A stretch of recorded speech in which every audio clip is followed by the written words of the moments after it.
दोस्तों आप सभी को राम राम। देखिएगा, कल हम लोगों ने डिस्कस किया था, आपको बताया भी था कि सेटअप के अकॉर्डिंग नर्वस होगा मार्केट, और आपको देखने को मिला नर्वसनेस देखने को मिली मार्केट के खुलने के बाद ही।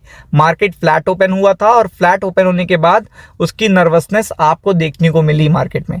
तो इसीलिए कहते हैं कि चीज़ों को बहुत ही तरीके से हमें सेटअप और इन्फॉर्मेशन दोनों को अलाइन करके चलना है। तो अब बात करेंगे कल के लिए। यूएस मार्केट ऑलरेडी नर्वस हो चुका है। अभी मैं आपको दिखाता हूं, कल दो बड़ी अपडेट हैं जो आपको पता होनी चाहिए, और दो इंडिकेटर बताऊंगा इस पर्टिकुलर वीडियो में जो आपको रात के 11 बजे से 12 बजे के बीच में जरूर देखने हैं।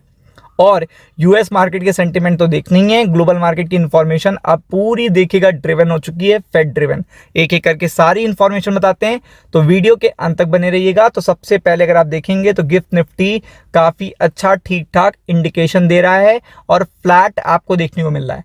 मतलब फ्लैट पूरी तरीके से देखने को मिल रहा है, लेकिन ग्लोबल सेंटिमेंट अच्छे नहीं है। अब ग्लोबल सेंटिमेंट क्यों नहीं अच्छे हैं? क्योंकि आपको पता है कि यहाँ पे फेड आने वाला है। तो सबसे पहले देखिए, ये टॉप क्रिप्टो करेंसी की बात हो रही है। यहाँ पे कोई नॉर्मल करेंसी की बात नहीं हो रही, टॉप क्रिप्टो मार्केट की बात हो रही है। टॉप क्रिप्टो मार्केट में अगर आप देखेंगे तो काफी बड़ी बिकवाली देखने को मिल रही है। ये देखिए, काफी बड़ी बिकवाली आपको देखने को मिल रही है। आप देख सकते हो यहाँ पे। फिर अगर आप यहाँ पे देखोगे तो यहाँ पे भी आप देख सकते हो कि पूरी तरीके से आप देख सकते हो, चेकआउट कर सकते हो। तो ये चीज आपको समझ में आनी चाहिए कि यहाँ पे सिचुएशन कैसी है। मतलब सबसे पहले जो देखिएगा रिस्की एसेट है वो क्रिप्टो मार्केट है। तो वहां पे फेड का पहला असर आ चुका है। कल भी हम लोगों ने डिस्कस किया था, आज भी डिस्कस कर रहे हैं कि फेड के कारण ऑलरेडी क्रिप्टो मार्केट में काफी ज्यादा देखिएगा यहाँ पे आपको प्रेशर देखने को मिल रहा है। अच्छा खासा प्रेशर देखने को मिल रहा है, आप देख सकते हो। और ये टॉप क्रिप्टो करेंसी की बात हो रही है, तो ये प्रेशर है। फिर अगर आप सेकंड देखोगे तो सेकंड में अगर आप देखोगे तो आप आ जाते हैं यूएस मार्केट में। तो यूएस मार्केट में यहाँ पे डाउ फ्यूचर्स और फिर देखिएगा टेक फ्यूचर्स। टेक फ्यूचर्स ज़्यादा नर्वस है, तो इसका मतलब है निफ्टी आईटी जो है वो हमें कल सपोर्ट नहीं करेगा। क्योंकि टेक के स्टॉक जब ग्लोबल लेवल पे सपोर्ट नहीं कर रहे हैं, तो यानी कि आईटी के स्टॉक्स हमारे भी कल सपोर्ट नहीं करेंगे। तो ये चीज़ एक बड़ी चीज़ है।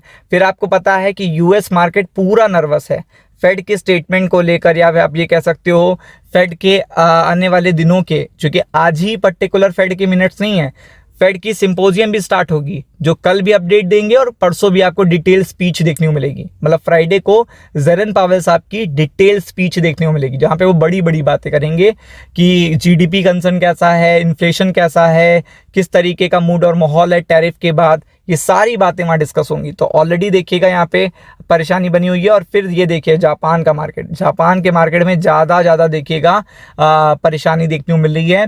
और जापान के मार्केट का सीधा असर इंडियन स्टॉक मार्केट पे होता है।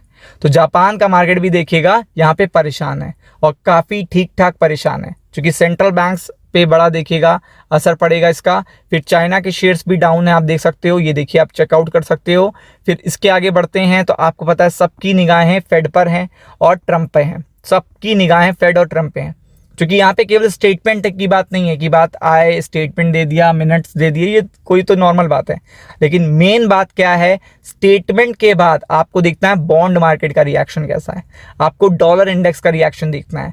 स्टेटमेंट के बाद कितना स्टेटमेंट फेवर आया, फिर उसके बाद ट्रम्प साहब ने क्या कहा है, मिनट्स के बाद क्या कहा है, Fed symposium, Jackson Hole symposium के बाद क्या कहा है, ये बड़ी चीज़ है। तो कल प्रेशर फिर से बन सकता है, क्योंकि यहाँ पे जो अपडेट है तो आपको पता है एक तो फेड मिनट्स का इम्पैक्ट आपको देखने को मिलेगा, दूसरा फेड का जैक्सन होल की देखिएगा सिंपोजियम कल से स्टार्ट हो रही है, तो उसका सीधा असर पड़ेगा। क्योंकि वहाँ पे सारे सेंट्रल बैंकर्स आते हैं, बड़े बड़े सेंट्रल बैंकर्स आते हैं, तो इसका असर लाइव मार्केट में होगा।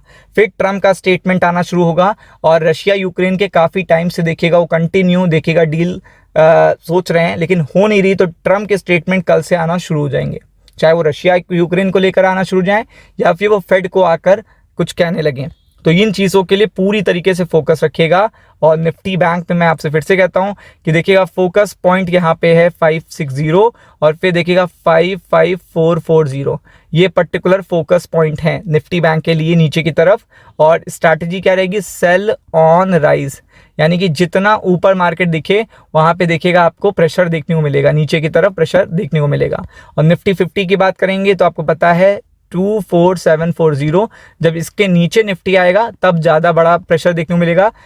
हालांकि अभी इतना ये सबसे इंपॉर्टेंट सपोर्ट पॉइंट है जहाँ पे निफ्टी आपको आते हुए देखने को मिल सकता है। तो फोकस करिएगा। राम राम।